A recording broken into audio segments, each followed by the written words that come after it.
सर्वदुःखो हरो हरि सर्वक्लेशो हरो हरिः ओम बिंदुं त्रिकोणं षट्कोणं बहिर्वृतं चतुष्कोणं ओम अग्नये नमः ओम नैऋताय नमः ओम वायवे नमः ओम ईशानाय नमः ओम वीक्षणं रक्षणं ताडनं चापमंथनं ओम धर्माय नमः ओम ज्ञानाय नमः ओम वरेय नमः ओम ऐश्वर्याय नमः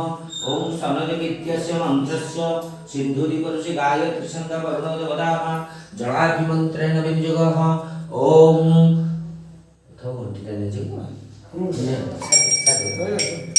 ओम अश्री घंटा मंत्रस्य धर्मऋषि गायत्री छन्द ब्रह्म शब्दो देवताः घंटा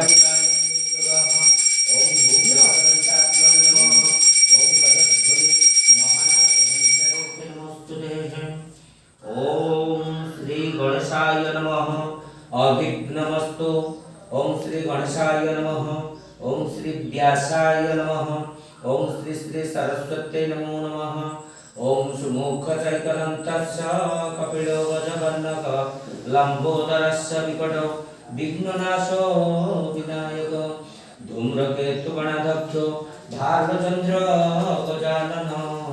द्वादशैतानि जपठ्यत्रुनियादपि विद्यारंभे विवाहेश प्रवेशे निर्गमे तथा संग्रामे संकटे चैव विघ्नदस्य वक्रतुंड महाकाय कोटिसूर्यो समप्रभो निर्विघ्न कुरु मे देव सर्वकार्येषु सर्वदा मंगलो भगवान् विष्णु मंगलं मधुसूदन मंगलं पुंडरीकाक्षो मंगलं गरुडध्वज माधव माधव विष्णु माधव